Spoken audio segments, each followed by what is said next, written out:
Olivier, Bonjour Pablo. merci d'avoir accepté mon invitation. Olivier, tu es cardiologue, tu es médecin à l'hôpital Bichat à Paris. Tu viens de publier un livre avec le professeur André Grimaldi. Ça s'appelle Guide des intox sur notre système de santé aux éditions textuelles. Vous posez toute une foultitude de questions auxquelles vous répondez.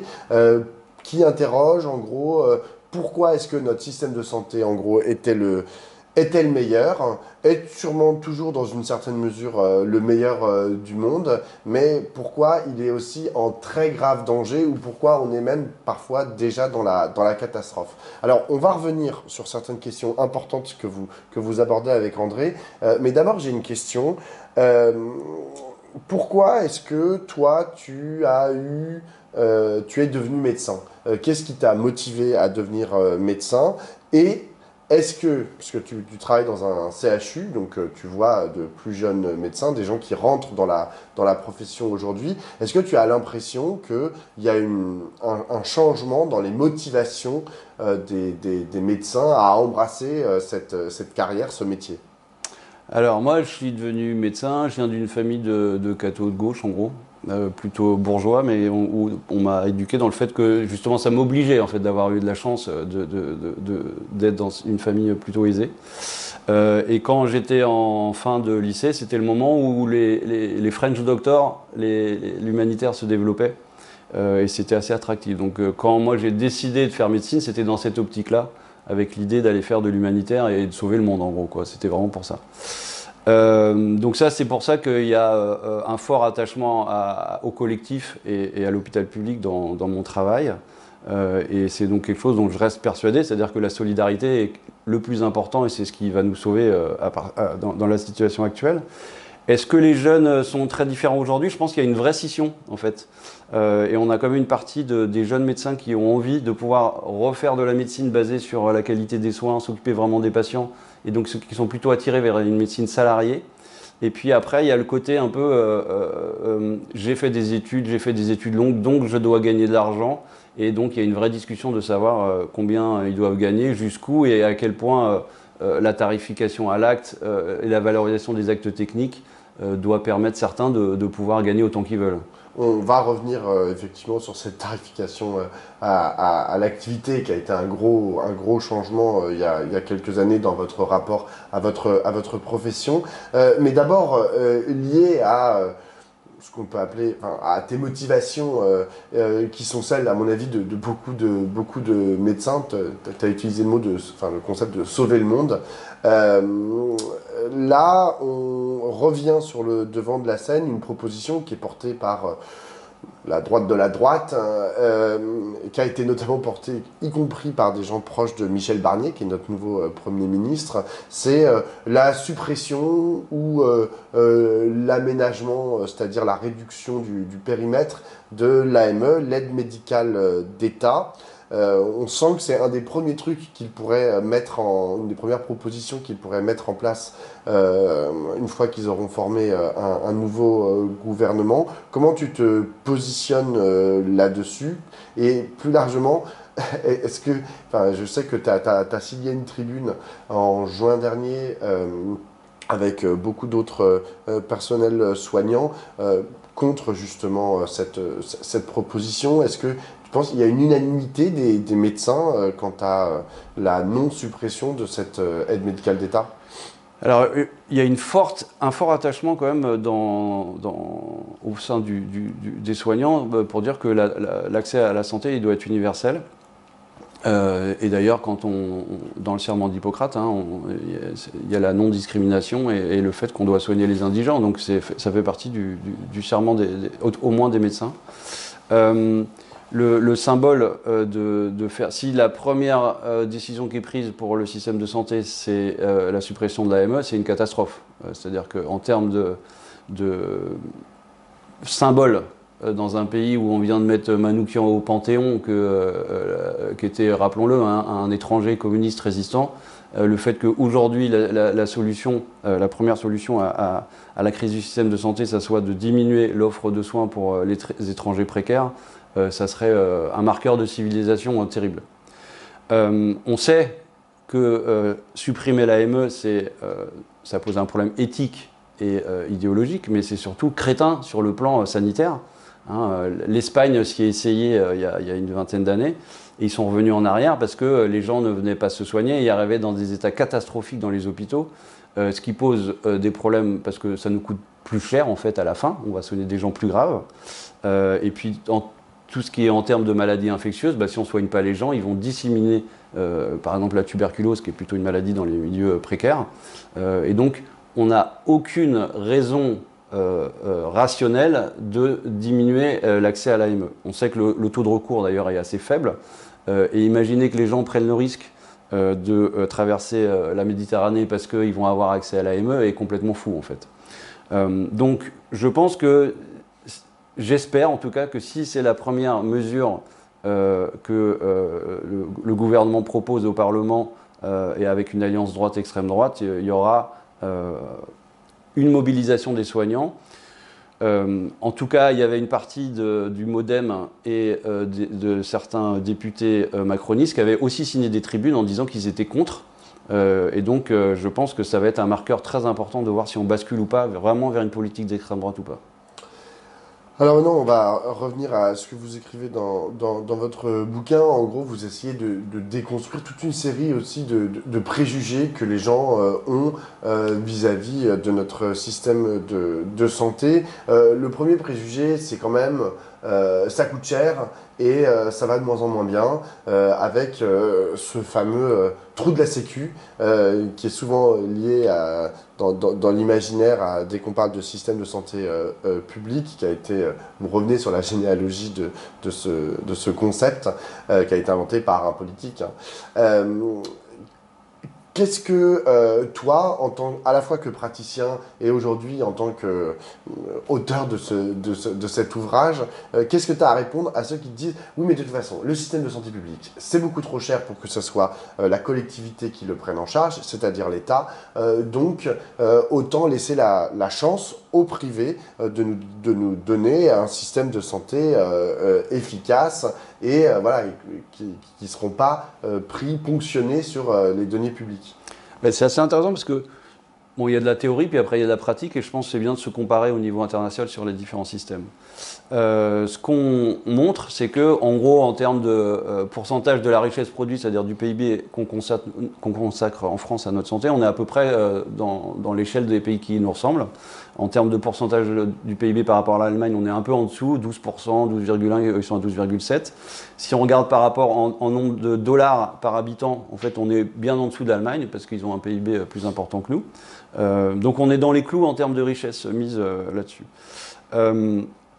Si on se compare au système américain, qui est un système prédominant, de façon prédominante privé, avec des assurances privées, en fait ça coûte très cher. Et donc eux, ils consacrent 17% de leur richesse produite à la santé pour un système qui est très inégalitaire, qui marche mal, dans lequel si on est pauvre, on n'est pas soigné, et où il y a 20% de la population qui a déjà dit qu'ils avaient donné de l'argent sur des cagnottes en ligne et des crowdfunding pour soigner des amis ou des gens. Voilà, donc l'alternative à notre système solidaire, en fait, coûte plus cher et inégalitaire. En plus, quand on regarde en France, où on a un système particulier, parce que nous, on a et la Sécu et les mutuelles, on s'aperçoit que de façon contre-intuitive pour beaucoup de gens, le système solidaire de la Sécu, en termes de frais de fonctionnement, coûte beaucoup moins cher que les mutuelles. C'est-à-dire que quand on donne 100 € à la Sécu, il va y avoir 3 € dépensés pour les frais de fonctionnement, alors que quand on le donne aux mutuelles ou aux assurances privées, c'est 19 € sur les 100 qui vont dans des frais de fonctionnement. Donc on n'a pas intérêt, nous, collectivement, à avoir et la Sécu et les mutuelles, et on aurait intérêt à passer au 100% Sécu, où c'est que la Sécu qui gère notre argent et qui nous rembourse. Et si on fait ça, on fait 7 milliards à peu près d'euros d'économies par an sur un budget de l'assurance maladie qui est de 200 milliards. Et donc ça permet de faire beaucoup de choses quand on dit qu'il faut faire des économies. Moi je ne pense pas qu'il faut faire des économies, mais je pense qu'il faut mieux utiliser l'argent qu'on met dans notre système de santé. C'est intéressant parce que cette proposition du 100% Sécu et donc de mise à la poubelle des mutuelles, système qui est hérité et vous l'expliquez dans votre livre, de de juste après la guerre, hein, où il y a eu, genre, au début, il y avait eu ce système de 100% sécu qui avait été proposé, et puis finalement, les mutualistes qui avaient leurs entrées un peu partout dans les partis politiques ont réussi à obtenir voilà, ce double fonctionnement. Mais qu'est-ce qui aujourd'hui bloque? Est-ce que tu penses que c'est toujours l'entrisme des mutualistes ou est-ce qu'il y a quelque chose de fondamental? En gros, qu'est-ce qu'apporte en fait ce double système? Parce que là, tu viens de dire ce qu'apporte le 100% sécu, mais notamment en efficacité, parce que ça va dans les frais de fonctionnement avant que d'aller dans la poche de certains, j'imagine, actionnaires de ces mutuelles. Mais au fond, qu'est-ce que le politique, on va dire, qui a envie de voir les choses, le verre à moitié plein dans le système actuel, qu'est-ce qu'il voit en fait dans ce système de mutuelles? Alors, on a quand même des accointances politiques fortes. Hein. Donc le système mutualiste, au début, c'est quand il n'y avait pas la Sécu avant la guerre dans les années 30, le système mutualiste a permis de faire des caisses où on mettait ensemble les sous pour, au moment où certains étaient malades. Voilà, donc la mutuelle a eu vraiment un rôle important en France, et donc elle est plutôt proche de la gauche. Et on a vu au cours du temps des financements, ou en tout cas des accointances entre certains partis, certaines mutuelles ou certains syndicats. Et donc, il y a effectivement des relations politiques fortes qui font que pour la gauche, c'est difficile d'attaquer les mutuelles. Et puis à droite, c'est les assurances privées. Hein. Quelqu'un comme François Fillon était proche des assurances privées. Oui, mais au fond, il y a quand même du bon. Est-ce que tu es capable de voir certains avantages à avoir aujourd'hui ce système-là? Non. Aucun. Non, il n'y en a pas, puisqu'en fait, la Sécu, on va financer en fonction de nos moyens et on reçoit en fonction de nos besoins. Quand on fait un contrat auprès d'une mutuelle, le contrat, il est fait en fonction d'un tarif, de qu'est-ce qu'on va avoir comme remboursement, et puis même parfois, en fonction de son âge, ça va être plus cher. Si on a des maladies, ça va être plus cher. Donc le financement des mutuelles, il est inégalitaire et il est inflationniste, en fait. Parce que, en plus, comme les mutuelles sont rentrées dans l'idée de rembourser certains dépassements d'honoraires, ce qui se passe, c'est que les chirurgiens, ils appellent la mutuelle en disant combien vous prenez de dépassement d'honoraires. Ils font ces tarifs-là, et donc forcément, l'année d'après, les mutuelles vont augmenter leurs tarifs plus qu'ils ont payé beaucoup de dépassements d'honoraires. Donc en fait, on n'a pas intérêt collectivement à avoir, nous, ce double système de remboursement. Après, il y a la question qui est posée, c'est de dire, oui, mais si vous supprimez les mutuelles, qu'est-ce que deviennent les salariés des mutuelles et tout ça? Bon, ça, on peut trouver des choses, les intégrer dans le service public. Enfin, voilà, je pense qu'il y a des moyens à court terme, mais ça ne permet pas de justifier de dépenser 7 milliards de trop chaque année dans notre système de santé. Aujourd'hui, pour rentrer dans notre système de santé, en gros, lorsqu'on est malade, on a le choix, ou bien on va chez un médecin généraliste, libéral, ou bien on va directement aux urgences. Ou bien c'est urgent, ou bien il n'y a pas de place chez les généralistes, et donc parfois c'est une porte d'entrée aussi dans notre système de santé. D'abord une question sur ces médecins libéraux.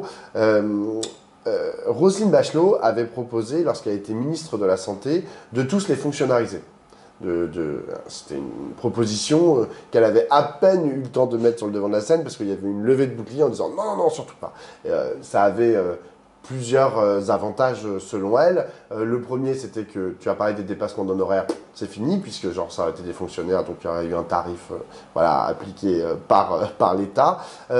Ça permettait aussi de gérer leur implantation sur le territoire, pour ne plus qu'il y ait ces déserts médicaux où il n'y a pas de médecins généralistes. Est-ce que, d'après toi, ce type de proposition, là c'est pas 100% sécu, c'est 100% public, est-ce que tu trouves ça intéressant ou c'est complètement hors de propos?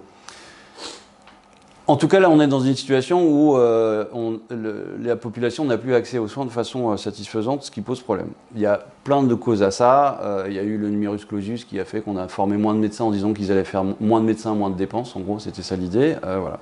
Aujourd'hui, il faut qu'on trouve une solution pour que, de nouveau, les gens aient l'accès aux soins. Si on dit à la médecine libérale qu'ils vont devenir fonctionnaires, c'est le chiffon rouge et tout de suite, voilà. Après, ce qui est clair, c'est qu'aujourd'hui, le modèle du paiement à l'acte n'est plus adapté aux besoins de soins de la population. Aujourd'hui, la population vieillit et est massivement atteinte par des maladies chroniques. Le système du paiement à l'acte, il correspond surtout à des maladies aiguës. Il y a un symptôme, un diagnostic, un traitement et on fait une facture.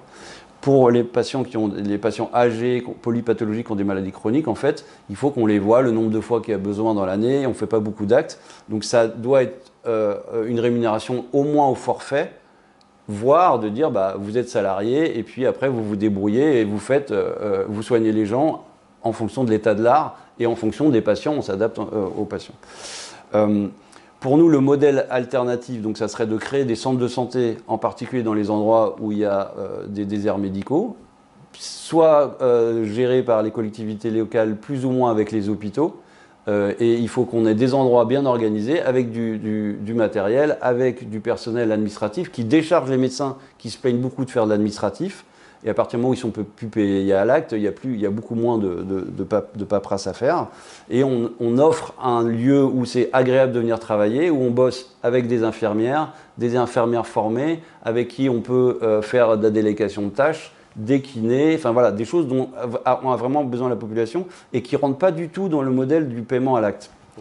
Est-ce qu'il faut proposer à tout le monde de venir là-dedans du jour au lendemain? Je pense que c'est très compliqué. Par contre, il faut, pour ceux qui sont intéressés, que ce modèle alternatif soit très intéressant. Il va falloir qu'on discute de combien doit être payé un médecin dans ce genre de système, combien d'heures par semaine il doit travailler, combien de patients il doit avoir. Mais voilà. Ça, c'est des questions justement. Combien doit être payé un médecin de l'extérieur, hein, la population non médecin a toujours l'impression que les médecins ce sont des nantis qui se baladent en Ferrari avec des Rolex. C'est-à-dire qu'ils gagnent beaucoup d'argent. Est-ce que ça, c'est des questions qui, entre professionnels de la profession, vous vous posez, notamment toi dans le public, est-ce que tu te dis, bon, bah, il faudrait qu'on gagne 3 fois le SMIC ou 4 fois le SMIC maximum C'est vraiment un tabou dans la profession. C'est-à-dire que moi, je pense que c'est difficile, quand on est médecin en France, de se plaindre. À partir du moment où on est en deuxième année de médecine, on est sûr d'avoir un travail et pour lequel on sera à peu près bien payé. Il n'y a pas de médecin chômeur et il n'y a pas de médecin pauvre. Voilà. Après, la question, c'est l'échelle des salaires. Le problème de la valorisation de l'acte technique fait qu'en France, un généraliste, il gagne moitié moins qu'un cardiologue ou qu'un chirurgien.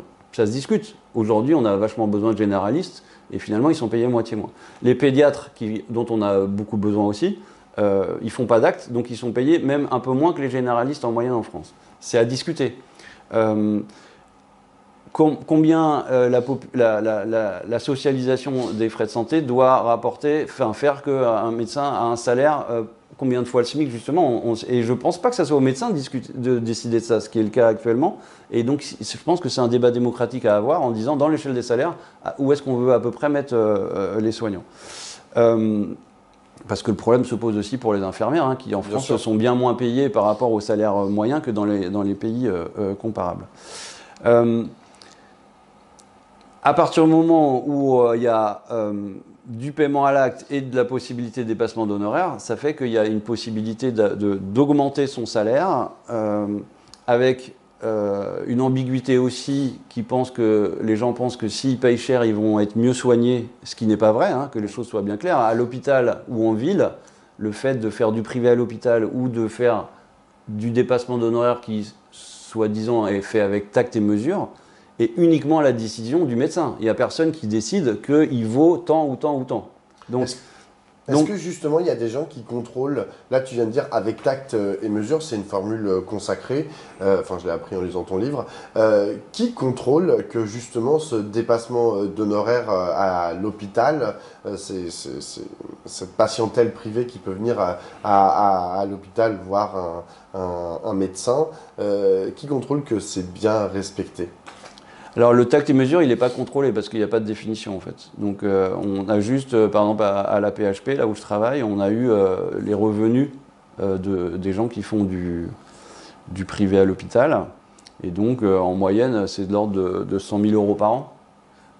Donc, en plus de leur salaire. En plus de leur salaire. Et avec des gens qui ont des salaires qui sont déjà dans la partie haute des salaires en France.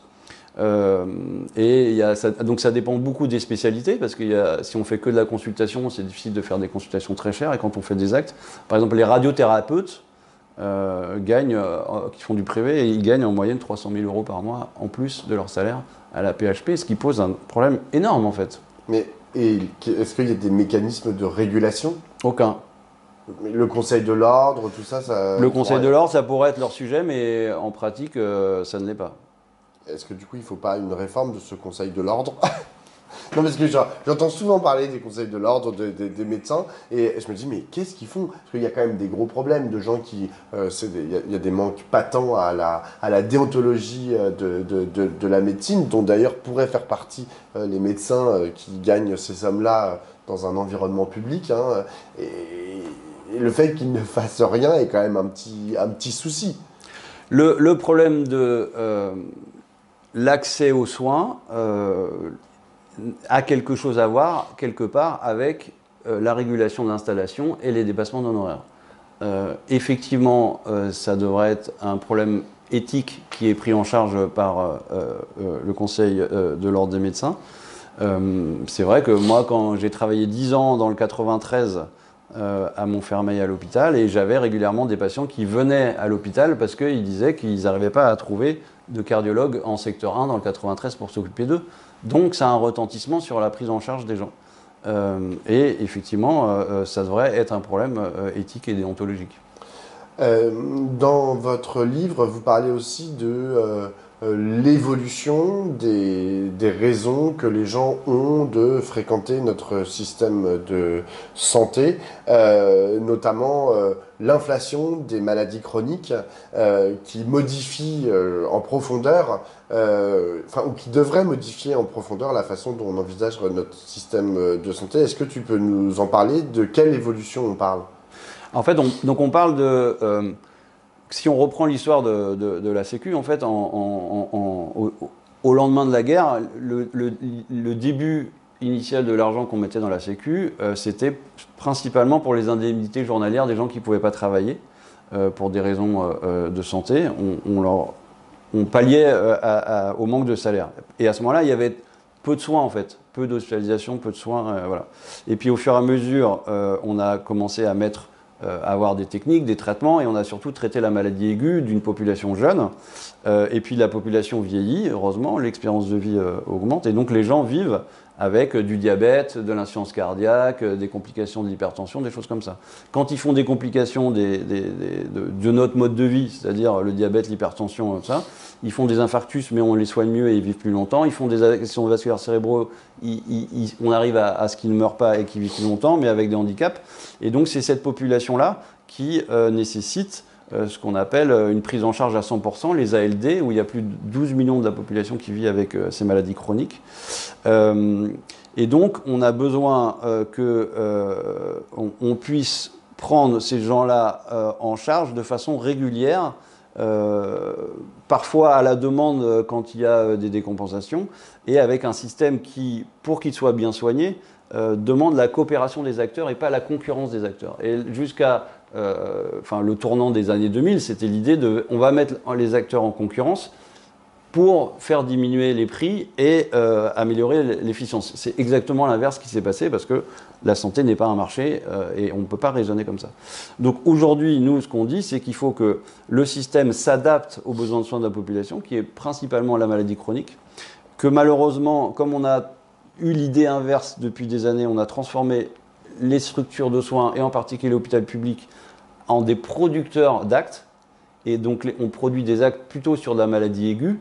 Et c'est pour ça qu'on a les patients qui ont des maladies chroniques polypathologiques âgées qui attendent sur des brancards aux urgences.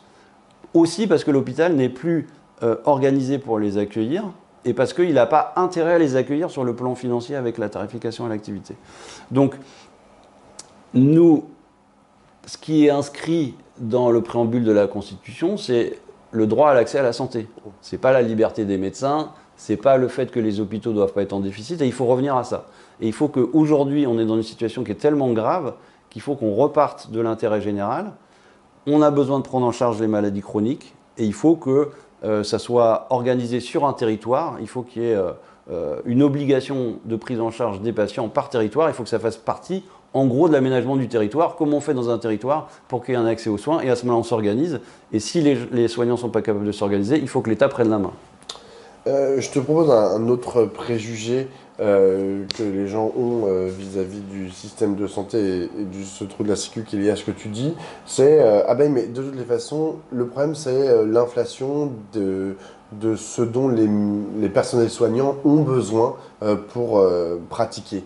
C'est-à-dire à la fois les médicaments, bah oui, ils sont de plus en plus précis, ils nécessitent de plus en plus de recherche, etc. Donc ils coûtent de plus en plus cher, notamment à la Sécu.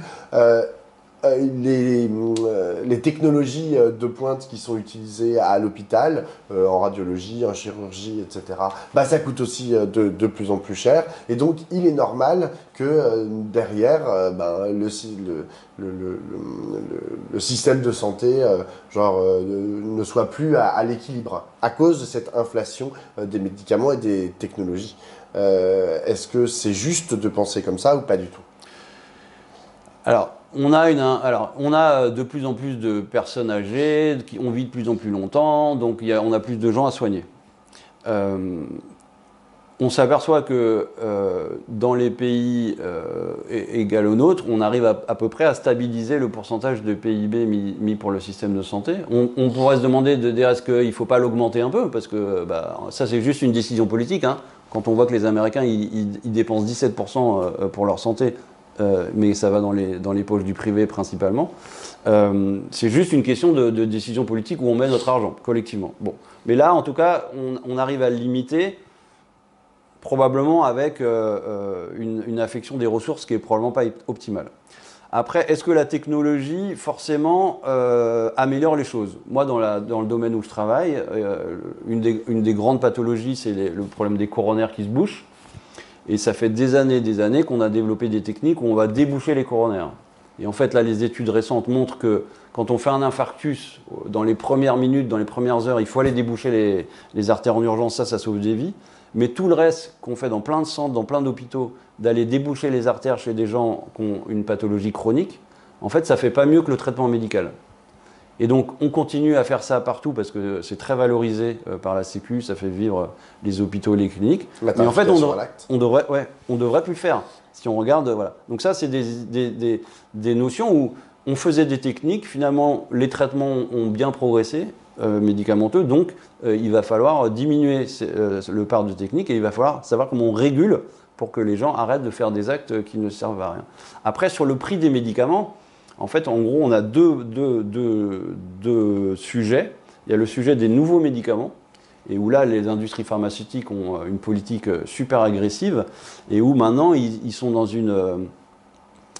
ils sont dans un marché capitalistique avec des visions de rémunérer des actionnaires à court terme. Ils font même des rachats d'actions pour faire monter le cours de leurs actions et tout ça. Donc, ils ne sont pas du tout dans le service public ou dans le problème du soin.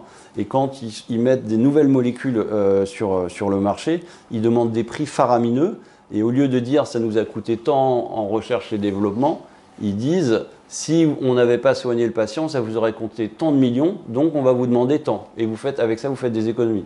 Donc c'est comme si le plombier, quand tu le fais venir chez toi parce que tu as une fuite, il dit si vous n'aviez pas soigné la fuite pendant 20 ans, ça aurait détruit votre maison, donc je vais vous demander le prix de votre appartement. En fait. En gros, c'est ça leur raisonnement, ce qui est impossible à accepter. Mais comme en fait, ils sont tellement puissants et qu'au niveau européen, on n'arrive pas à s'organiser pour négocier au niveau européen, finalement, la France, aujourd'hui, par rapport au Big Pharma, on est tout petit et ils nous menacent de ne pas nous donner les nouveaux médicaments si on ne paye pas le prix. Et puis après, il y a tout le côté des médicaments qui sont tombés dans le domaine public. Et à ce moment-là, on l'a confié au marché en baissant les prix et avec une optimisation en gros mondiale de la production qui fait dès qu'il y a un rouage dans une usine en Chine ou une usine en Inde et ça, tout s'arrête et on est dans une situation où on a des ruptures de traitement comme on n'a jamais vu, plus de 3000 ruptures de traitement l'année dernière avec des gens qui, pour des traitements hyper importants, n'arrivent plus à les trouver en pharmacie. Donc aujourd'hui, on peut faire des économies, on peut dépenser mieux, pas forcément beaucoup plus, Mais encore que, comme je t'ai dit, ce qu'on met dans la santé, c'est une décision collective qu'il faudrait revoir. Agnès Buzyn avait dit qu'il y avait à peu près 20% des actes et des prescriptions qui étaient inutiles en France. C'est probablement vrai. Il faut qu'on arrive à une situation aussi où on contrôle ce que font les prescripteurs. C'est-à-dire que on pense qu'il y a plein de médicaments qui sont prescrits, par exemple, pour les ulcères d'estomac, ce qu'on appelle les inhibiteurs de la pompe à protons. Et la Sécu dit qu'il y a à peu près 50% des prescriptions qui sont inutiles. Et là, la seule chose qu'on fait, c'est de dire aux médecins en ville, si vous diminuez la prescription des IPP, on vous donnera plus d'argent collectivement.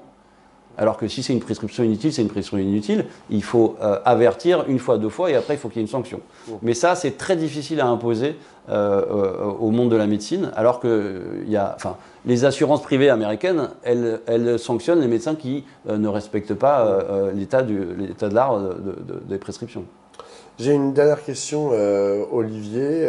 Ce dont tu parles, ce dont vous parlez avec André dans ce livre, c'est en gros la dégradation quand même d'un système, notamment ces dernières années, d'un système de santé, un système qui avait été pensé au sortir de la Deuxième Guerre mondiale de façon assez intelligente, mais aussi dans son temps. Aujourd'hui, on n'est plus dans le même temps, et tu viens de parler de la question des maladies chroniques, etc.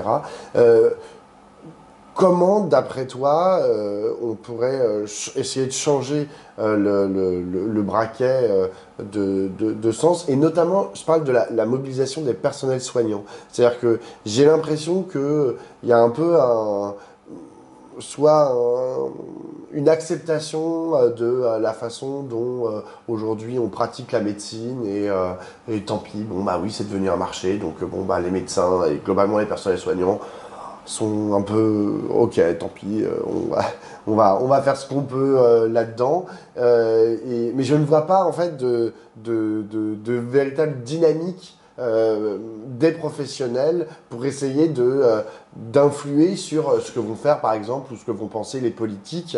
Est-ce que toi tu vois ça en germe, ou pas du tout, et on est condamné à avoir la suppression de l'AME par le gouvernement de Michel Barnier, et encore plus une marchandisation de ce secteur? Moi, je vois plusieurs façons de voir les choses. Je pense qu'on est victime de l'idéologie globale de la société. C'est-à-dire que l'idée que le collectif, c'est mieux que l'individuel, c'est pas du tout ce qu'on apprend dans nos écoles, ou que ce qu'on transmet. On a quand même un président de la République qui a dit je rêve que les jeunes dans ce pays, ils rêvent de devenir milliardaires. Il n'a pas dit je rêve que les jeunes dans ce pays deviennent anesthésistes, infirmières ou chirurgiens. Voilà. Deuxièmement, les soignants, ils sont bien mobilisés quand même. 2019, le collectif Interurgence, parce que les gens attendent sur les brancards, pas pour des revendications corporatistes. Plus nous, on crée le collectif Interhôpitaux. 14 novembre 2019, la moitié des médecins hospitaliers en grève. On met tout le monde dans la rue, du professeur de médecine à la CGT, sur la même chose, des revendications pour l'hôpital public, pas des revendications corporatistes. On n'a pas été entendu, on nous a expliqué que ce n'était pas un problème d'argent, que ce n'était pas un problème d'organisation.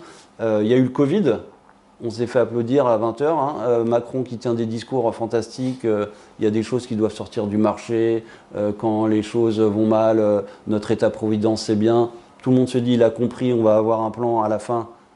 Il y a eu le Ségur, il y a eu un peu d'argent, mais pas du tout assez pour rattraper. Et surtout, il n'y a pas eu du tout de changement de paradigme. La